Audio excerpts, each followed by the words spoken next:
Tem dois momentos que Jesus fala de paz. E o primeiro momento está em Mateus capítulo 10, versículo 34. Ele diz assim: não penseis que vim trazer paz à terra. Não vim trazer paz, mas espada. Você pode ler comigo, diga assim: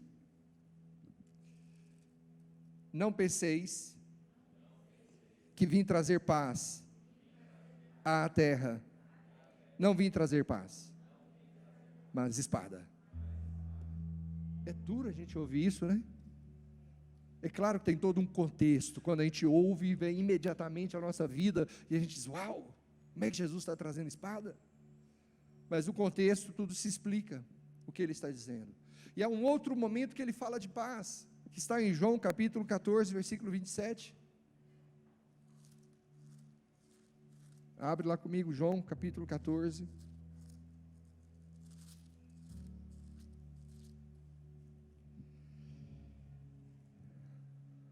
Ele diz assim: deixo-vos a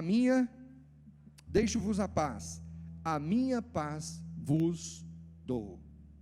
Não vou-la dou como a dá o mundo. Não se turbe o vosso coração, nem se atemorize. Amém? Diga comigo: deixo-vos a paz, a minha paz vos dou. Então, no momento ele está dizendo: eu não vim trazer paz, mas no outro momento ele está dizendo: eu deixo a paz. E quais são esses momentos na realidade? É porque no primeiro momento, nós vamos ver Jesus Cristo ensinando aos discípulos que nós teríamos dificuldades na terra, que para exercermos a nossa espiritualidade, para sermos crentes autênticos e verdadeiros, nós teríamos dificuldades, porque quando ele diz que ele não veio trazer paz, mas ele veio trazer a espada, é porque ele estava naquele momento liberando os discípulos para fazer a obra. Ele estava liberando cada um de nós para sermos filhos de Deus na terra. Ele estava deixando e determinando que cada um de nós viveremos como filhos de Deus aqui. E ao vivermos como filhos de Deus, nós enfrentaremos sim a espada, porque a espada significa divisão. Aos discípulos ele diz: vocês não terão paz, porque vocês enfrentarão situações muito difíceis. E assim também nós podemos contemporaneizar aqui agora a questão da paz, porque o mundo hoje acha que paz é ausência de conflito. Quando eu não tenho problema, eu tenho paz. Ou mesmo quando eu estou conformado, está indo tudo bem, a minha vida vai tudo bem, parece que eu estou dizendo que eu estou em paz, mas pode ser que o conformismo, eu coloquei tudo por baixo do tapete e estou vivendo ali. Também paz para o mundo é um bem-estar físico, um bem-estar material. Mas quantas pessoas estão com bem-estar material, mas emocionalmente destruídos, famílias destruídas, vidas destruídas? Também pode ser prosperidade. Pastor, mas pode ter prosperidade e com falta de paz? Claro, queridos. Porque às vezes nós entendemos prosperidade como tendo recursos materiais. E para obter esses recursos materiais, a gente perde a nossa paz. Então, paz não é esta ausência de problemas ou conflitos. E é por isso que muitas vezes nós sofremos por imaginar que haverá paz um dia. Mas eu pergunto para você: quando foi o dia que você não teve problemas? Nem quando você aceitou Jesus, Jesus disse a você que você jamais teria problemas, que o seu mundo agora seria um mundo cor-de-rosa, que tudo iria bem. Pelo contrário, mesmo com Jesus Cristo, nós temos problemas. A diferença entre uma situação e outra é que com Jesus Cristo eu encontro solução. Nada vai para debaixo do tapete, nada fica em oculto. mas tudo vem à tona para que seja resolvido, para que a verdadeira paz se manifeste. Essa paz que Jesus disse que eles não teriam, ela tem 4 porquê. Por que Jesus disse que os discípulos não teriam essa paz? A primeira delas é porque nós estamos no mundo, e este mundo é corrupto. Então, enquanto estivermos aqui, não haverá paz. Quando parece que economicamente está indo bem o país, nós vemos um país cair em ruínas. Quando parece que o governo é justo, o governo é injusto. Quando você coloca expectativa nas pessoas, as pessoas fracassam. Quando você espera que as pessoas tenham algo de bom, você se frustra. Então, neste mundo corrupto, não pode haver paz, não haverá paz. E se nós formos ver em conflitos entre pessoas, a Bíblia diz que o amor está se esfriando. Então, queridos, quando haverá paz onde não há amor? Então, neste mundo é corrupto e neste mundo não haverá paz. Em segundo lugar, não haverá paz porque a nossa natureza é caída. Pecado. O pecado destrói a paz. Onde o pecado está, não há paz. Há sofrimento, há aflição, há angústia, há dor. Então, como essa natureza caída, inclinada para o pecado, quando poderá haver paz? É tão interessante que dentro de nós não há paz, porque nós lutamos entre a carne e o espírito. O apóstolo Paulo fala sobre isso, ele diz que há uma luta terrível dentro de nós, entre o espírito e a carne, porque Deus puxa por um lado, mas nós, na nossa natureza pecaminosa, puxamos por outro lado.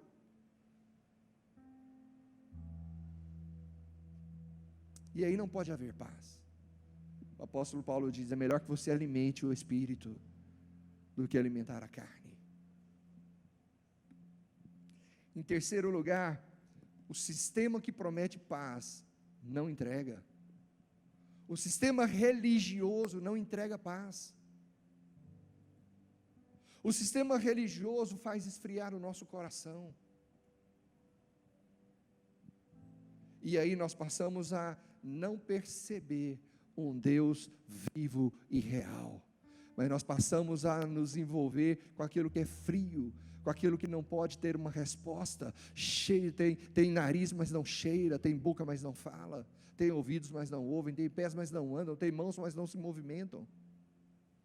E a Bíblia diz que aqueles que estão cultuando assim, são frios, não reagem.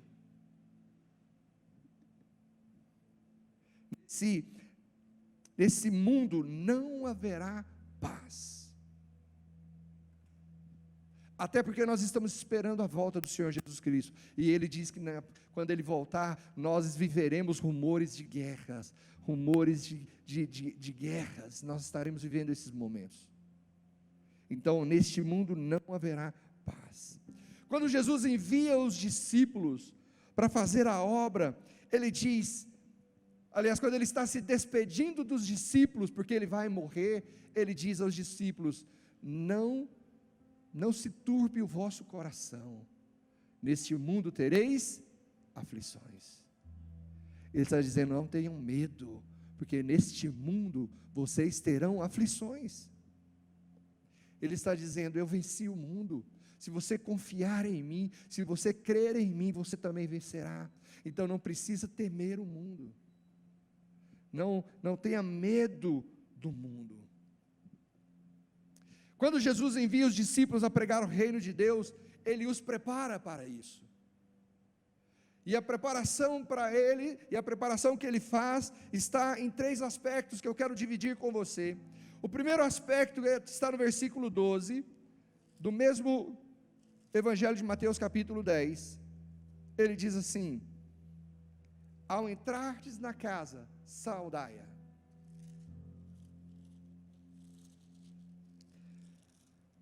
Versículo 13, Se com efeito a casa for digna, venha sobre ela a vossa paz. Se porém não o for, torne para vós outros a vossa paz. Ele diz para os discípulos: quando vocês forem fazer e falar de Deus, vocês vão entrar nas casas, mas se preparem, que vocês podem ser rejeitados. Você pode ser rejeitado.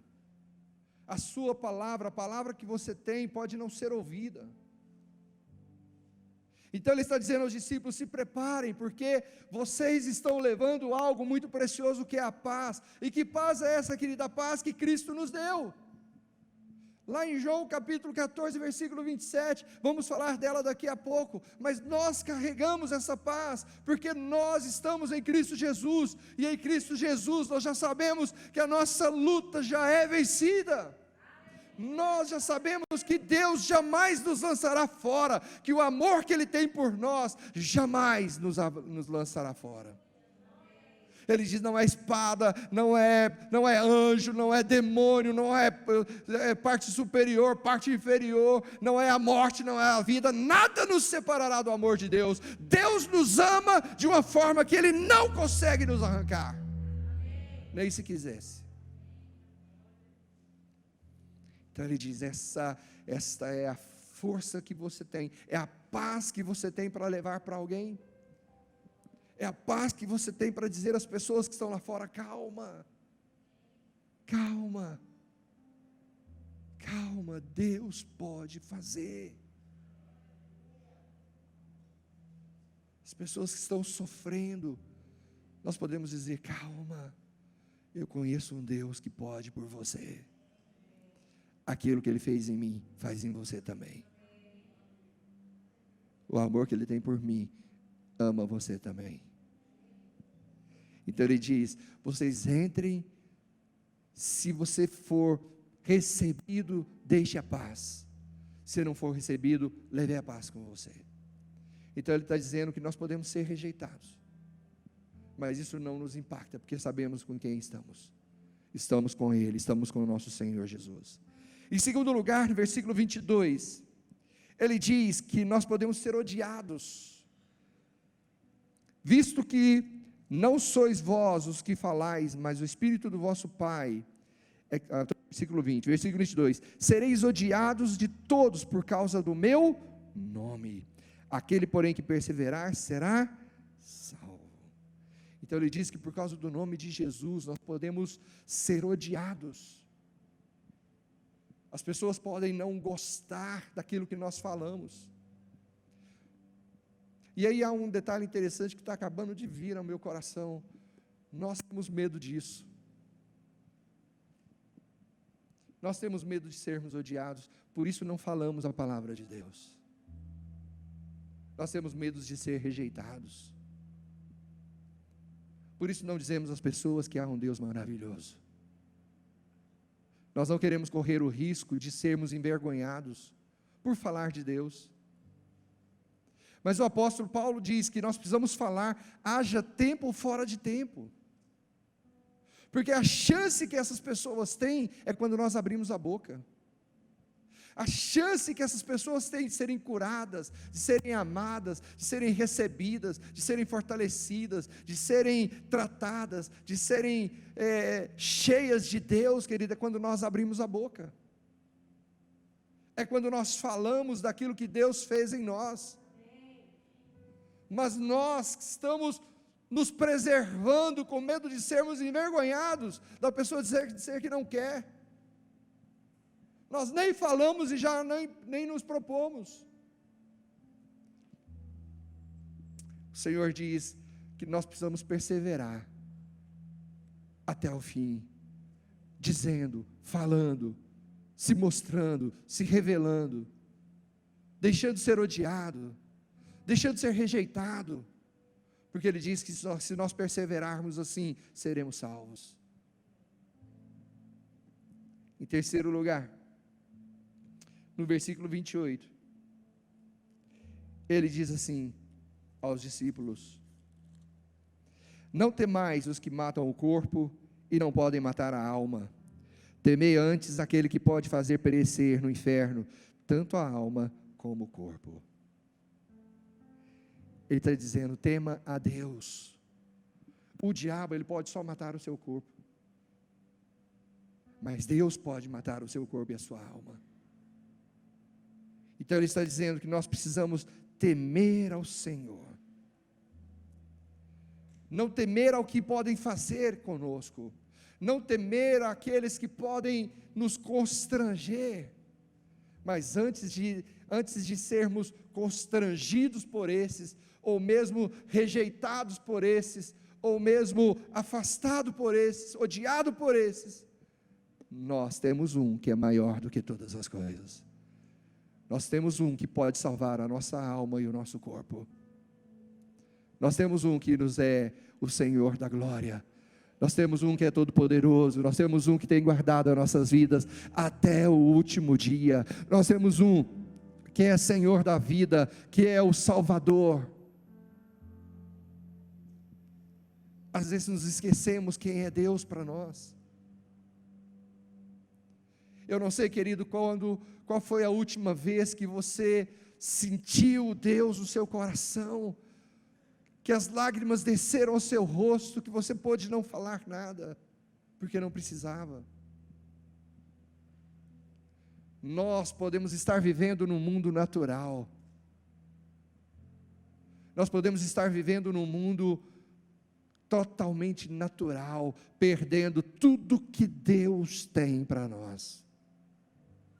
É mais ou menos o que o irmão mais velho fala para o seu pai, quando o seu pai recupera o seu filho que estava perdido. Para o pai aquilo era algo tão maravilhoso, um filho estava perdido e foi salvo, e o irmão mais velho diz: mas pai, o senhor nunca me deu nada para mim comemorar com meus amigos. E o pai diz: mas o que eu tinha que dar se tudo era seu? E aí nós vemos um filho que tem tudo, mas vive em nada. Nós temos um filho que tem o privilégio de viver a intensidade do pai, e de repente nós temos um filho que está vivendo nada, na sua naturalidade, sem perceber que é o seu pai, que é rico em poder, em glória, é rico em misericórdia, é rico em graça, é um pai maravilhoso, que quer abraçar, quer viver, quer mover com você, e de repente você está vivendo nada. Oração vazia, cânticos que não saem do seu coração. Nós precisamos repensar a nossa relação com Deus, porque ela pode ser muito mais intensa do que você está vivendo hoje.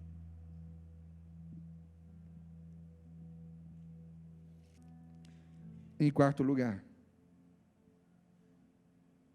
aliás, deixa eu só concluir esse ponto. No versículo 30, o Senhor diz assim: e quanto a vós, até os cabelos da vossa cabeça estão contados. Não temais, bem mais valeis vós do que muitos pardais. Sabe o que o Senhor estava dizendo? Não tema, porque nós temos valor. Nós temos um valor diante de Deus. E esse valor é dado por Deus. Para o Senhor, nós valemos mais do que qualquer outra coisa que Ele criou. E por esse valor que Ele nos dá, Ele está dizendo: não temam, não tenham medo, vivam de uma forma de avançar, de conquistar, de influenciar, de mudar a história, mudar o ambiente, mudar a circunstância, mudar a situação. Inverta as coisas, levante-se para a batalha, sem temer o maligno, o maldito, porque o Senhor diz que você vale mais para Ele do que qualquer outra coisa.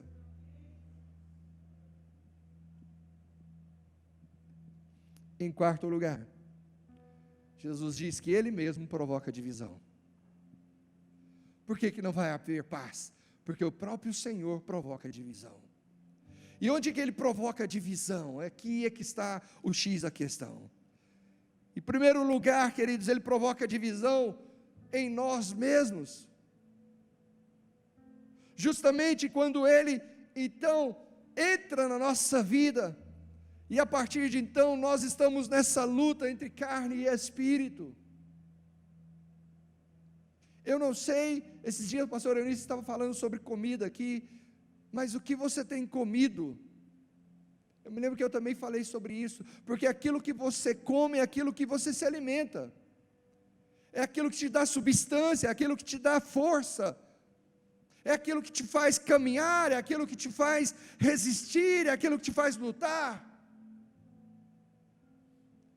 E nós estamos deixando de comer as coisas espirituais para comer as coisas naturais, vivendo naturalmente.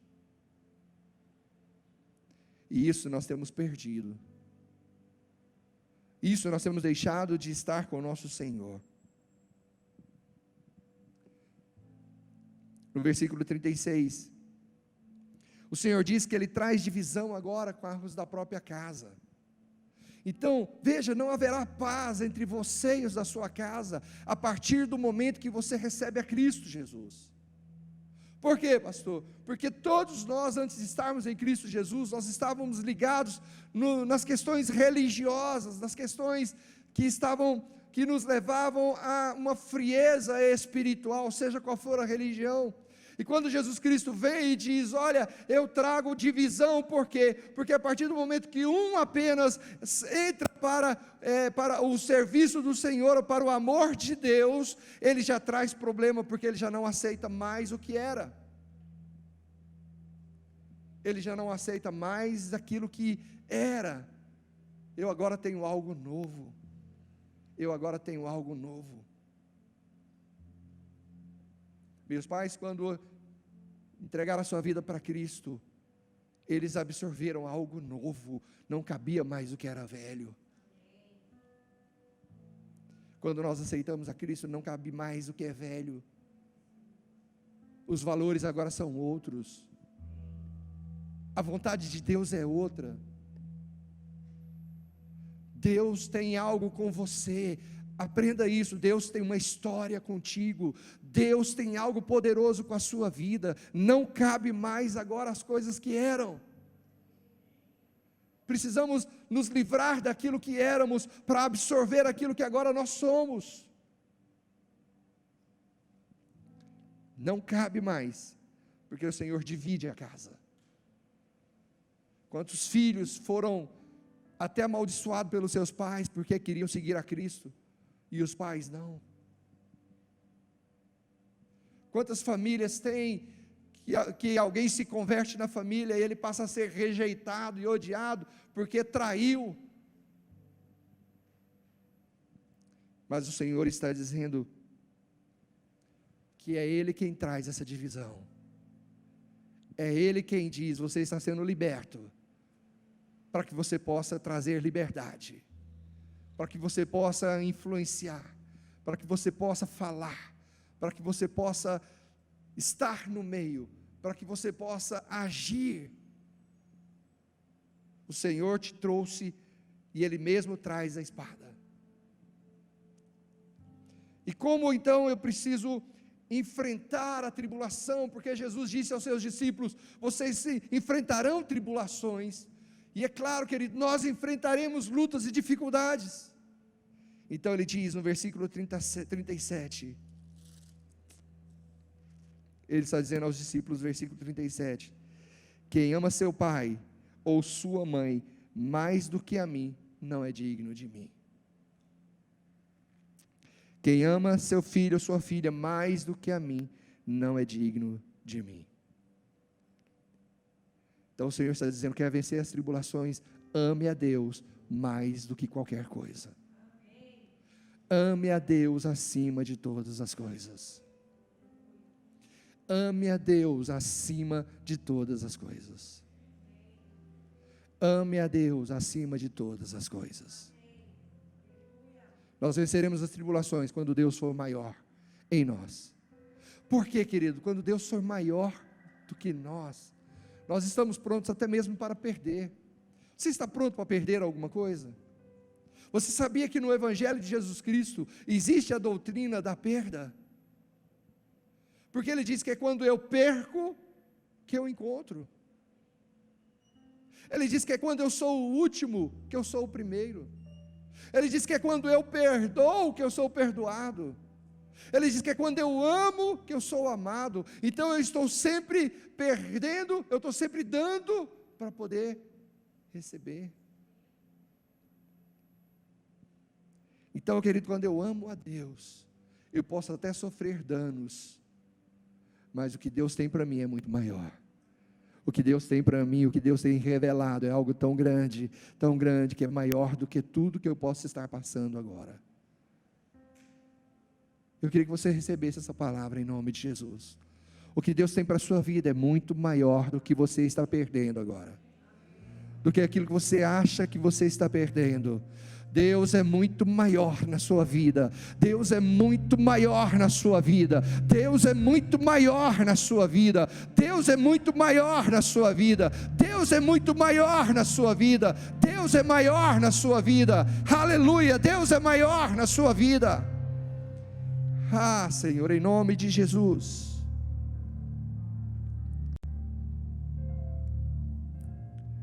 Eles perceberão sua determinação e tudo que vem com ela.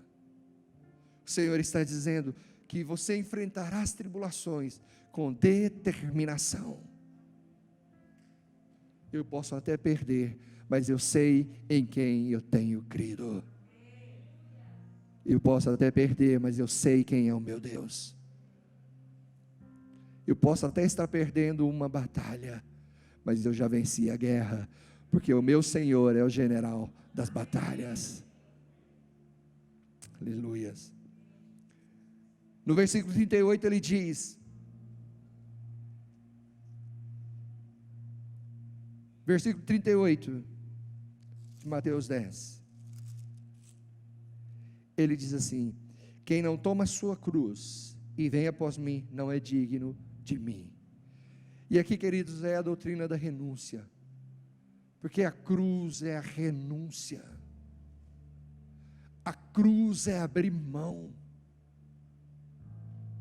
Uma coisa é eu perder, porque Deus está tratando na minha vida, e tem coisas que nós precisamos perder.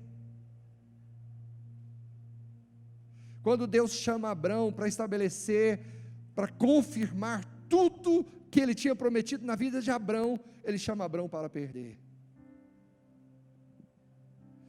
E o problema que nós enfrentamos hoje é que nós não encaramos a renúncia.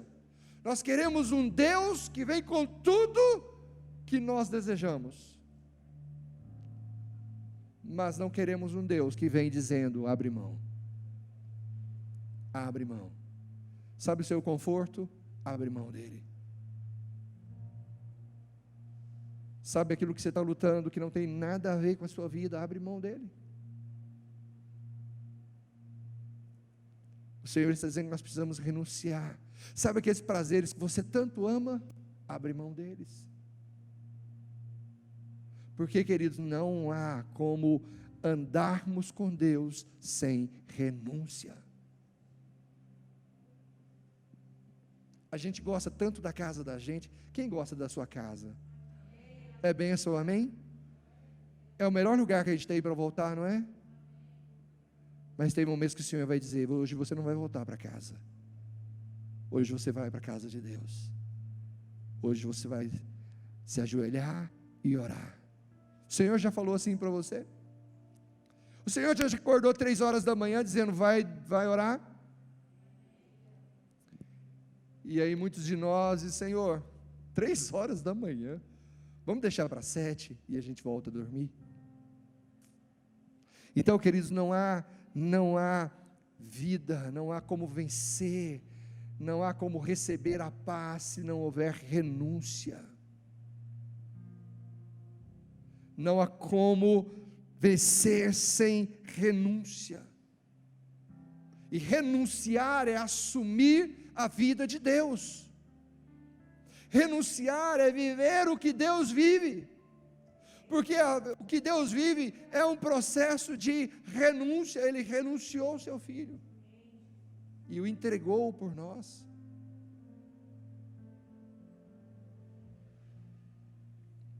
Então nós precisamos tomar a nossa cruz. E aí, queridos, não tem como ser diferente. Aqueles que vivem o Evangelho devem viver o Evangelho da cruz, o Evangelho da transformação. Não há transformação sem renúncia. Não há transformação sem renúncia. Eu preciso renunciar. No versículo 39, o Senhor diz que nós precisamos. Versículo 39. Quem acha a sua vida, perdê-la-á. Quem todavia perde a vida por minha causa, achá-la-á. O Senhor está dizendo, precisa perder a sua vida para encontrar a vida de Deus. Porque enquanto nós vivemos a nossa vida, queridos, Deus não vai fazer. E o que Deus tem para fazer não é nos dar bênçãos. Entenda que bênçãos são mimos de Deus. O que Deus tem para fazer é um processo de transformação da nossa vida. O que Deus está dizendo é que eu preciso perder a vida que eu tinha para poder ganhar a vida de Deus. Eu preciso ser transformado por Deus para viver a nova vida de Deus. E eu vou ser transformado à medida que eu abro espaço para Deus, à medida que eu deixo Deus agir, à medida que eu entendo que Ele está fazendo algo na minha vida, à medida que eu recebo da sua palavra, à medida que eu me lanço aos seus pés, à medida que eu me deixo ser levado pelo Espírito, à medida que eu ouço a voz do Espírito do Senhor e deixo ser tocado, à medida que eu vou abrindo mão, o Senhor vai assumindo, mas enquanto eu não faço, Deus não invade. Há um momento que o Senhor diz, estou batendo a porta, se você abrir, eu entrarei e cearei com você. Por que Deus está batendo na porta? Porque Ele não invade. E a obra que Ele tem que realizar é comigo e com você. Ele não vai realizar uma obra sozinho, Ele está trabalhando na nossa vida, Ele revela algo que precisa ser tocado, que precisa ser arrancado, e eu preciso entender isso e deixar Deus trabalhar nessa área. Tem coisas que Deus está movendo na nossa vida, queridos, tem coisas velhas que o Senhor está movendo, e que Ele precisa arrancar, para que o novo de Deus surja.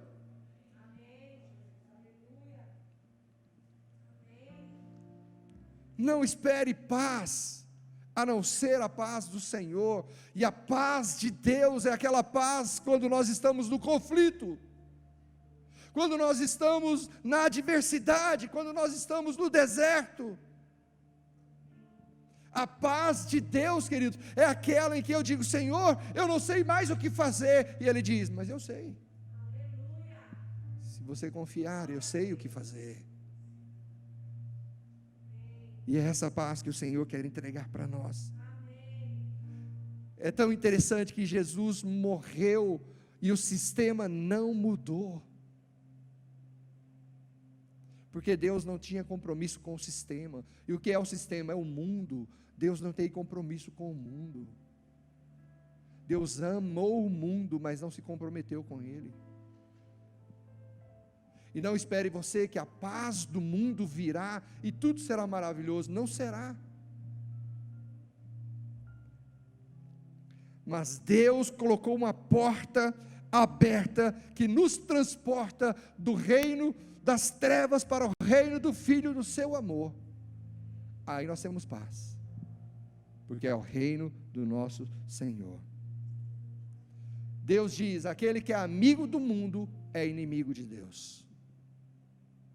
Vou dizer novamente, aquele que é amigo do mundo é inimigo de Deus. Quando nós estamos amando o mundo, nós estamos gerando inimizade com Deus. Quando o mundo é maior do que Deus em nossas vidas, nós estamos gerando inimizade com Deus. Vai comigo para o Evangelho de João, capítulo 27, capítulo 14, Evangelho de João, capítulo 14, versículo 27. Eu quero encerrar aqui.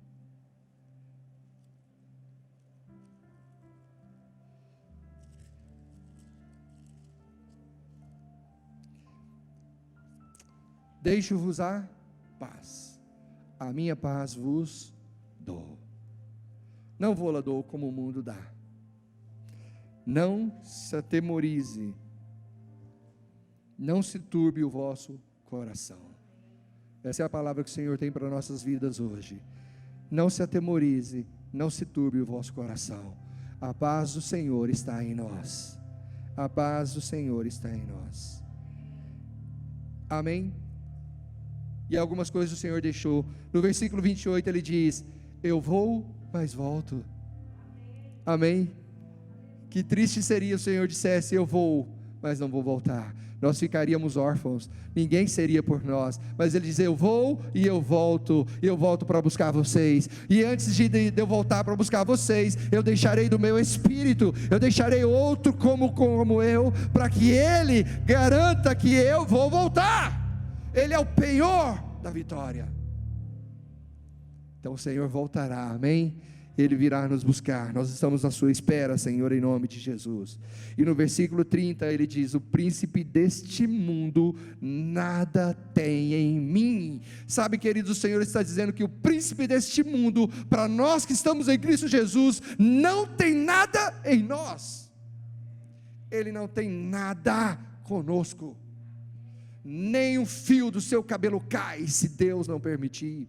Nada chegado a você, se do alto não for liberado. Nada virá contra você, porque maior é aquele que está em nós do que aquele que está no mundo. E o Senhor diz: não há nada dele em nós. Amém? Não há nada dele em nós. Pastor, as tribulações que eu estou passando, entende que aí é coisa de Deus. Deus está agindo na sua vida, querido. Às vezes precisa vir um pouco de fogo sobre a panela para que haja pressão, porque é dentro da panela que a pressão faz as coisas mudarem. Aquilo que é duro amolece. Vamos nos colocar de pé em nome de Jesus.